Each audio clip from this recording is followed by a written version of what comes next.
Faster than a speeding bullet. More powerful than a locomotive.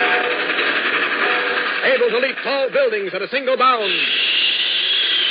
Look, up in the sky. It's a bird. It's a plane. It's Superman.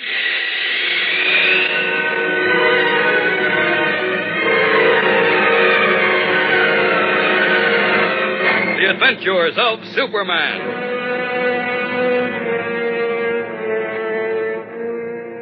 When the planet Krypton, home of a race of supermen, exploded into dust, the sole survivor was an infant boy who had been shot to earth in a sealed rocket.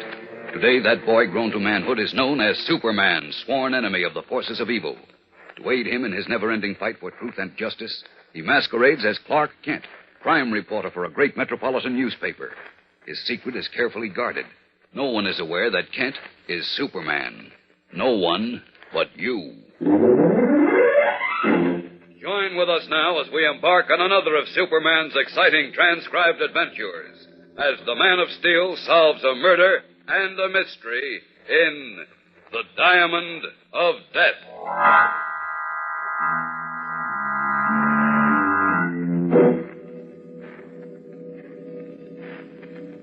The Fairmount Estate, Great Oaks, is situated on a hilltop in the exclusive Wellington section of Metropolis.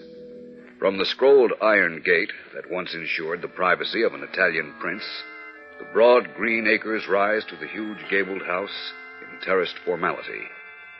Time has taken its toll of the Fairmounts, and there are only 3 who occupy the 27-room mansion. Aunt Margaret, her son John, and her niece Alice, whose father founded the now dwindling Fairmount fortune. As our story opens, Alice is alone in the drawing room, playing the piano.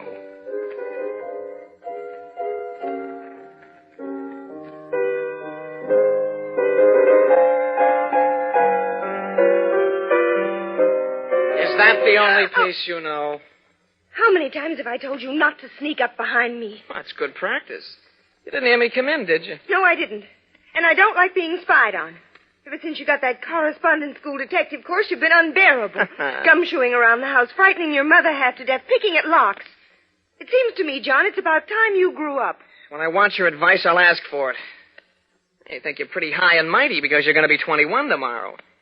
I believe you me, when I'm 21, I won't be hanging around this barn of a house. Oh, what's the use? I'm going to my room.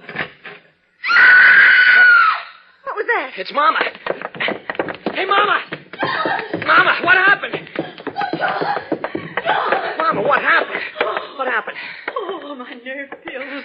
Oh, John, get them, please. They're on the dresser, John. Get a glass of water, too. Something frighten you, Aunt Margaret? Oh, Alice. Alice, darling. Are these the pills? Yes. Where's the water? Oh, shucks, I forgot. Aunt Margaret, tell me what happened. Oh, it was horrible. I opened the door, and a great... Here's the water. What made her scream? I don't know yet. Here you are, Aunt Margaret. Thank you, dear. Well, something must have happened. Did you arrive at that conclusion all by yourself? You don't have to get smart, Alecky. Oh, please, please, children. I'm sorry. What happened, Mama? Give me a chance to catch my breath, John. Well, you want me to call the doctor? No. No, I'll be all right. It was just a terrible scare. What scared you? I went across the hall to the library to get a book. Yeah? When I opened the library door, I saw a man climbing out the window. Holy cat. He turned to look at me, and his face was covered with a black handkerchief. A burglar. I tried to call out to him to stop, but all I could do was scream. You better look around outside. No, John. Help me up, Alice, dear. Yeah, but, Mama, what if he's lurking around outside waiting for another chance to bust in? Oh, thank you, dear. I'm sure I frightened him off, John. At any rate, there's something far more important. Alice's diamond pendant is in the safe in the library. Aunt Margaret, you don't think he... Oh, I hope not, dear. But come, we'll see.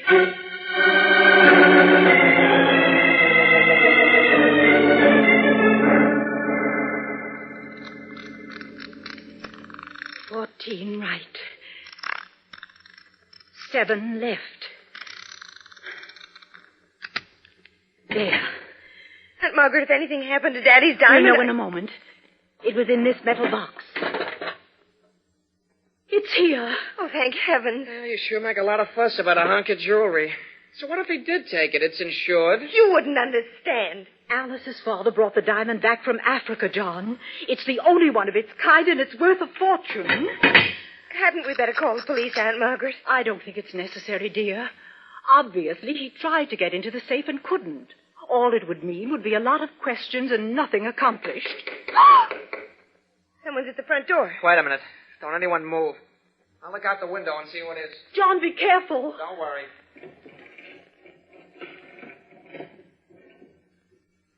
It's a man and a woman. Oh, yes, I forgot. They're probably from the Daily Planet. A Miss Lane called this afternoon about an interview with you, Alice. With me? Yes, about your birthday party tomorrow and the diamond. Close the window, John, and go down and let them in. But why would anyone want to interview me, Aunt Margaret? Why, you're a Fairmont, dear. And that makes you important. Come, I'll go down with you.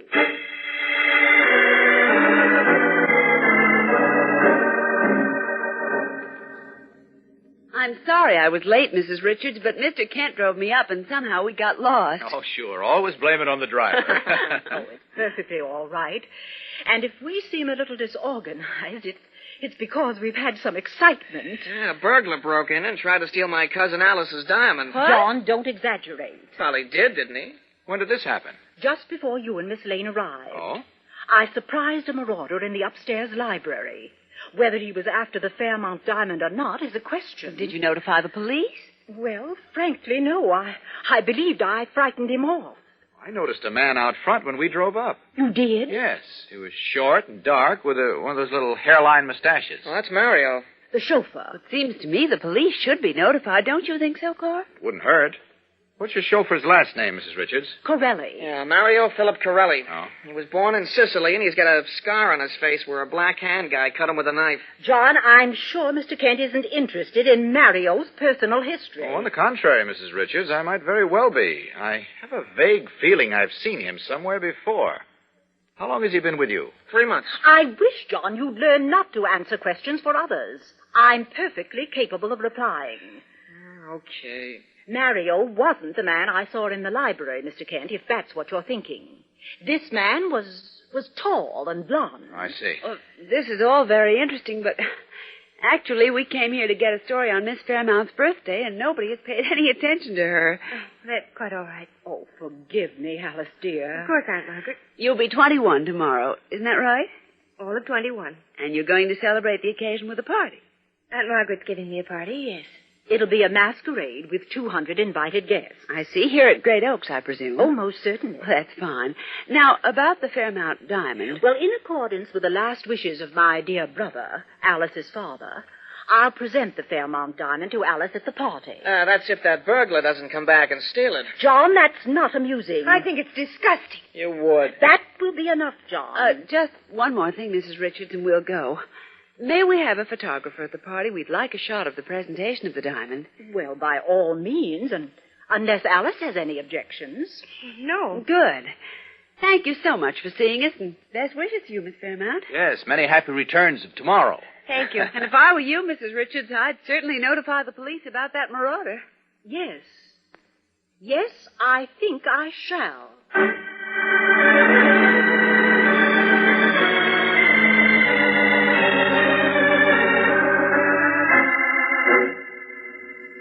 Do you mean to say that you've dragged me down here to police headquarters because you vaguely remember having seen that chauffeur's face before? In essence. What do you mean, in essence? You could have seen his face in a barber shop or a subway or any one of a million places. What makes you think he's a criminal? I've got a picture in my mind. What mind? And it's a rogues gallery picture with a number. You know what you sound like? What? Fortune teller in a two-bit carnival. I see a picture. The picture has a number. A short, dark man with a scar. All right, Lois. Okay, Swami. You hang around here all night while they dig up pictures for you. Where you I'm going? going back to the office. I'm going to knock out the Fairmount squib and home to bed. Okay. So long, Mystic. This the guy you're looking for, Kent? Lois, here he is. I don't believe it. Come here, look. Well, it won't do me any good to look. I've never seen him. All right, then listen. Martin Corday, alias Matt Corray, alias Mitchell Corray, alias Mario Corday. They said his name was Corelli. That's the name he's using now, Mario Corelli. Listen. Arrested June 14th, 1938 on suspicion smuggling gems in the port of New York. Smuggling gems? Discharged, insufficient evidence. Arrested March 12th, 1941, possession of stolen gems. Convicted 2 years state prison. Arrested Paris, France, 1945, attempted smuggling of stolen jewels. Why, Clark. No disposition. 3 arrests and 1 conviction, all on gem charges. Well, my humble apologies. Oh, forget that. Here's our chance to get a real story on the Fairmount Diamond, not just a society-paid squib. Slip this into the ready file, Moran, will you? We may be needing it. Okay. You mind if I use the phone? No, go ahead. You got her number, Lois? Huh? Whose? That woman at Great Oaks, the aunt. Mrs. Richards? Yes. Well, just ask for the Great Oaks Estate in Wellington. What are you calling for? Warn her to be careful until we get there. Oh, I see. Number, please. I'd like the Great Oaks Estate in Wellington. I don't know the number, operator. 1 moment, please. Thank you. Oh, you imagine the patience of the guy, Lois. Here he's been hanging around for 3 months, waiting to get his hands on that diamond, working as a chauffeur. But, Clark, Mrs. Richards said the man she found in the room was tall and blond. Oh, he was probably a Confederate. Here's your party. Oh, hello? Hello? Miss Richards? Yes? This is Clark Kent, Mrs. Richards. Clark Kent. Miss Lane and I were at your place about an hour ago from the Daily Planet. Yes, of course. I'm sorry, Mr. Kent. That's quite all right. My reason for calling, Mrs. Richards, is to tell you that we did a little checking on your chauffeur. A little what? We checked your chauffeur at police headquarters, and we find he has a record as a jewel thief. Now, don't get frightened or upset, Mrs. Richards. Oh, this is terrible. Miss Lane and I are coming back to your place. We should be there in 20 minutes. Just keep calm. And, Mrs. Richards, Yes? where is the Fairmount Diamond? It's in a safe in the upstairs library. Well, stay in the library until we get there. And keep your son with you. Yes, I will. I certainly will. Okay, see you in about 20 minutes. Hurry, Mr. Kent, please. We will. Okay, Lois, let's go.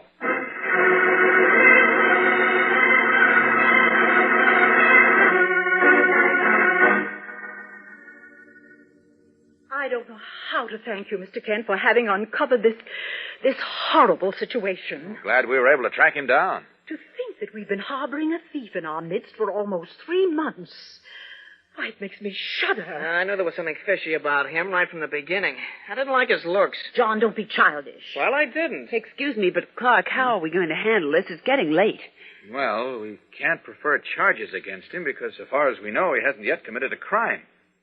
I assume, however, that Mrs. Richards intends firing him. Oh, immediately, Mr. Kent. I'd like to question him first. Oh, give him the 3rd degree, huh? No, just question him. Well, as far as I'm concerned, the sooner he leaves the property, the better I'll like it. Well, he'll leave tonight, but before he does, we might be able to trap him into admitting that he was after the diamond.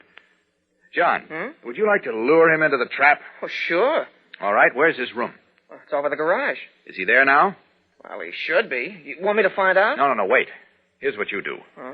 Go to his room and tell him your mother would like to see him to, discuss some errands that must be done early in the morning. Yeah. Things that have to be picked up for the birthday party. Yeah, okay. Then walk back here with him and bring him up here to the library. All right. Oh, Mr. Kent, do you think it's safe to send John over there alone? Oh, Mama. Perfectly safe, Mrs. Richards. You haven't given him any cause for suspicion, and I'm sure John can handle himself if he has to. You see? Don't worry, Mrs. Richards. Well, very well. I'll be right back with him. You know, Clark, he's liable to get ugly when you tell him we know about his criminal record. You don't have any more confidence in me than Mrs. Richards has in John, is that He it? might be armed. Did that ever occur to you? Yes, but I doubt it. Incidentally, where's your niece, Mrs. Richards? That's right. We haven't seen her. Well, Alice was in her room when you called. I saw no point in telling her about Mario.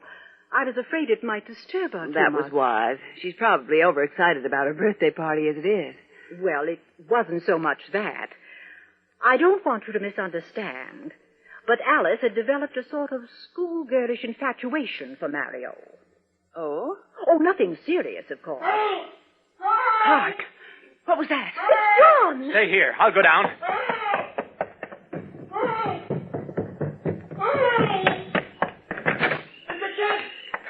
What's the matter, John? What is it? Mario. He's dead. Someone shot him. Right between the eyes.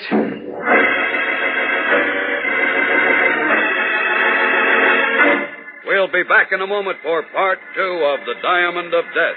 But first, here is your ABC announcement.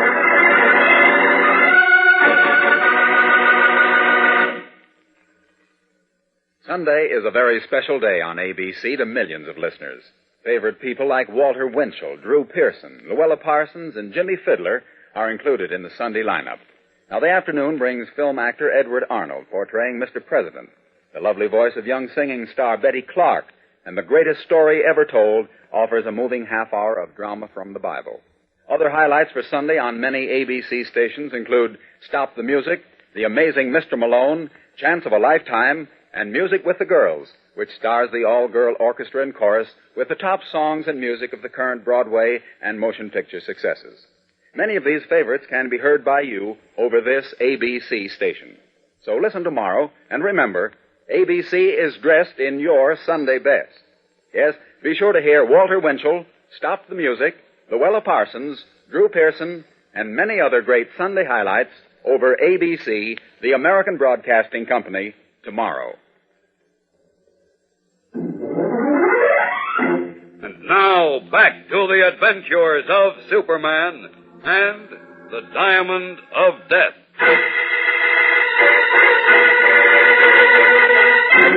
With the startling discovery that Mario Corelli, an international jewel thief posing as a chauffeur, was murdered in his room, the mystery surrounding an attempt to steal the fabulous Fairmount diamond on the eve of Alice Fairmount's 21st birthday deepens. It is now past midnight. The police have completed their investigation at Great Oaks, the Fairmount estate, and have gone, leaving one uniformed man in the upstairs library where the diamond is locked in a safe. Mrs. Richards, Alice Fairmount's aunt, has retired. John Richards, Alice's cousin, is talking with the policeman in the library. Clark Kent, Lois Lane, and young Alice Fairmount are in the drawing room. There's only one possible explanation, Clark. The tall, blond fellow Mrs. Richards frightened out of the library was Corelli's sidekick. And when he failed to get the diamond, they had an argument, and Blondie let him have it. Two things wrong. What? Nobody heard the shot, and according to the medical examiner, Corelli hadn't been dead 30 minutes when John found the body. Well, the shot could have been muffled, and what's the time got to do with it? What's the time got to do with it? Oh. Corelli was alive when we left here the first time. I saw him. That was about 9. Yes? I called Mrs. Richards from police headquarters at 9:30. We got back here at 5 minutes to 10, and the body was found at 10. That means he was murdered between 9:30 and 10. Miss Fairmount. Yes? How soon after Miss Lane and I left did you go to your room? I don't quite remember the time. Well, now, Miss Lane and I left at 9. Would you say 10 minutes? 20 minutes? Well, you see, I went for a little walk first. Oh. In the direction of the garage? Why, yes. Did you see Corelli? Yes. Please, I don't want you to think that I'm not thinking anything, Miss Fairmount. You talked with Corelli? Just for a moment. He said he hoped my party was successful. That was all. Then you went to your room? Yes. You rather liked Corelli, didn't you? Liked him? Well, is like too mild? No, of course not. I found him interesting. Your aunt said he fascinated you. That's not true. He spoke French and Italian fluently, and I enjoyed talking to him. But as for anything else... Yes? There was nothing else. All Mr. Kent is trying to do, Miss Fairmount... I know exactly what Mr. Kent is trying to do, and I resent it. Mario may have been a jewel thief, but I found him far more interesting company than my cousin John or my Aunt Margaret. I can understand that. This was my father's house. Tomorrow it'll be mine. If my Aunt Margaret objects to my likes and dislikes, well, it's just too bad. I'm afraid you misunderstand. No one's criticizing you. Certainly neither Miss Lane nor myself. But Corelli was murdered, and we're looking for a solution. Sorry, but I can't help you. I think you can. How?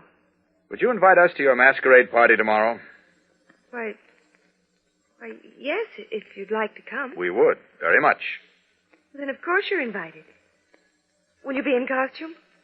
Well, I don't know about Miss Lane, but I'll be in costume. A very interesting costume.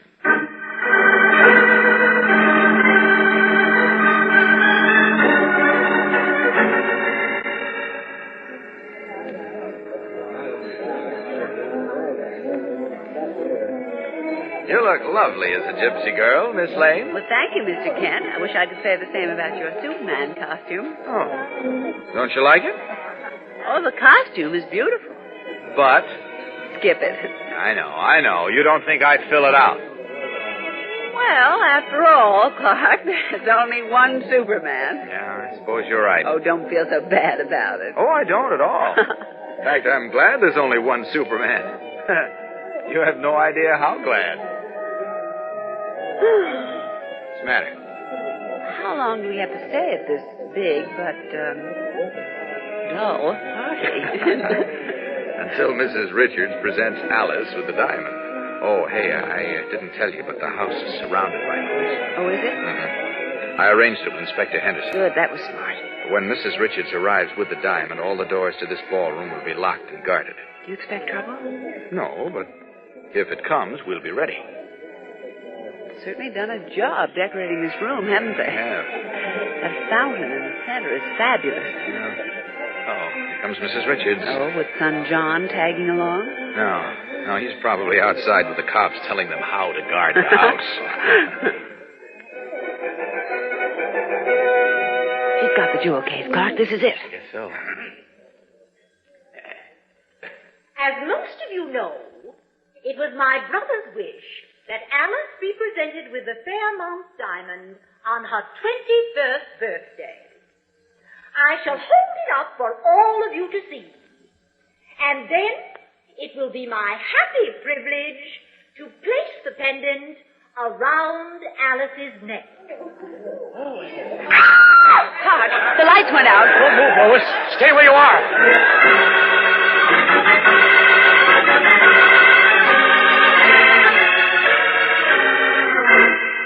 Oh, Clark, it's 10 minutes after 3. The police gave up an hour ago, and you're still tramping around this empty ballroom. Yeah, I know.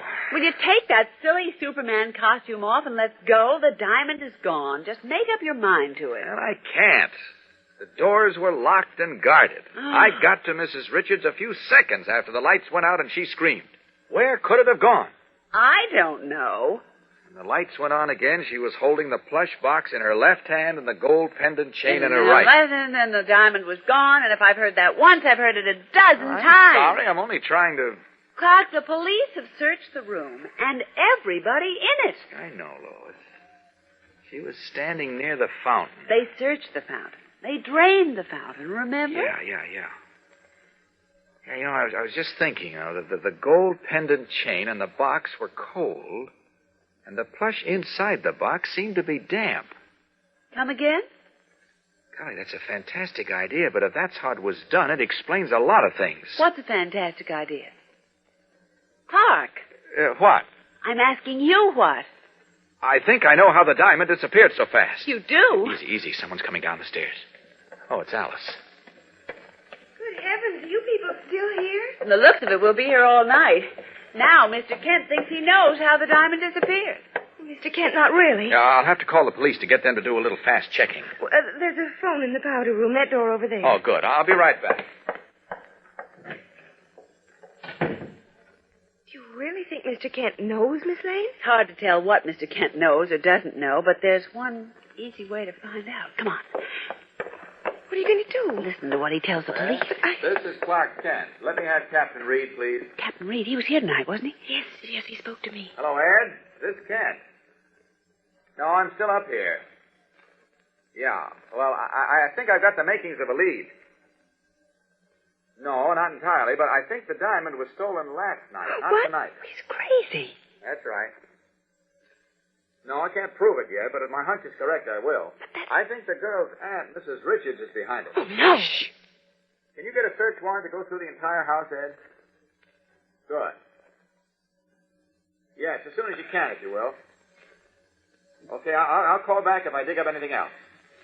Right. But Let's go back where we were. I don't want him to know we were listening. He can't be serious about Aunt Margaret, Now, can don't he? say a word. Well, that's step number one. I'm going to take a look at Corelli's room above the garage. I'll be back in a few minutes. Mr. Kent. Let him go. But I'd like him to explain what he meant about Aunt Margaret. He won't anyway. I don't know what he's got up his sleeve, but whatever it is, I'm going to beat him to the punch. take me to your aunt's room. What for? Just take me there.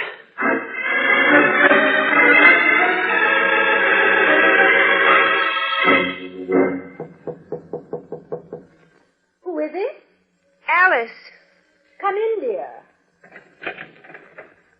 Oh, Miss Lane. I thought you'd left. No, I'm still here, Mrs. Richards. I thought perhaps you'd like to tell me how you arranged the disappearance of Alice's diamond. I beg your pardon. How did you make the diamond disappear, and where is it? Alice, what is this? I don't know, Aunt Margaret. Alice knows nothing about this. Now, would you care to return the diamond to her, or would you like me to call the police? I don't know what you're talking about. You look like you do. I'll give you 10 seconds to produce the diamond, or I'll call the police. You won't call anyone, Miss Lane. Oh, so you're in on it, too. Close the door, John. Yes, I'm in on it. Are you surprised? No, not terribly. Stop pointing that gun at us, or can't you handle 2 women without a gun? Not the way I've got to handle you two. Where's Kent, John? He left. I saw him go out. He'll be back. Maybe yes, maybe no. But it'll be too late. You won't be able to tell him much. Don't talk so much, John. Do it and let's get away from here. All right, stand behind me. Miss Lane, what's he going to do? He's going to kill us. Aunt Margaret. Do it, John. You first, Alice. No, God! How about letting me have it first, John? Okay, pal. Try again. That's all for you, sonny boy.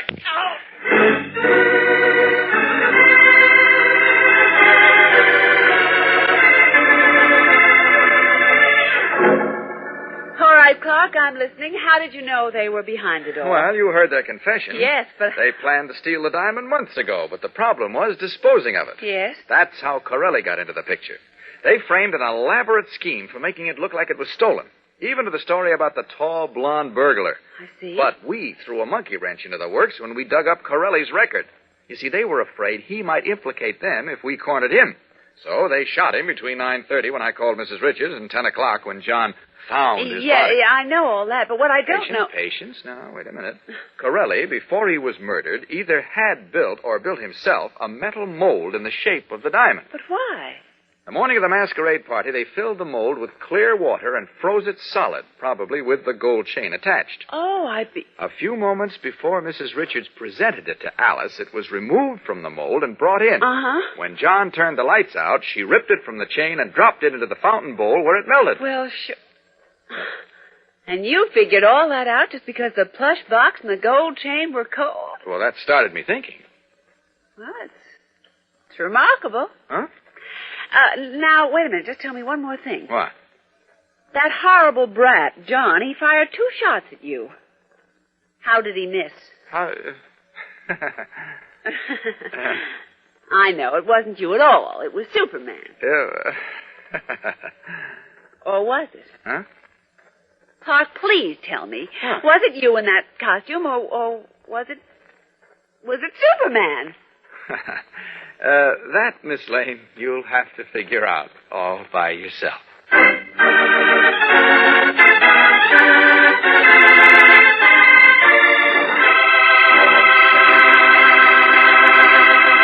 And so ends The Diamond of Death on The Adventures of Superman, which come to you now each week at this same time over many of these same ABC stations.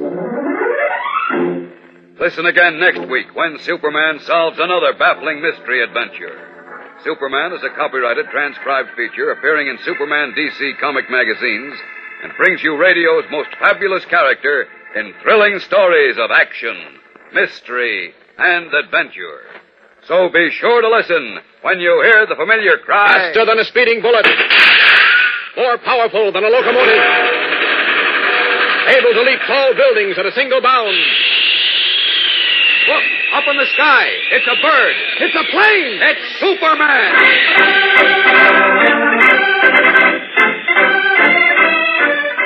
The role of Superman is played by Bud Collyer, Lois Lane by Joan Alexander. Music is composed and played by John Garth. This is Jackson Beck reminding you to be sure to listen next week to The Adventures of Superman.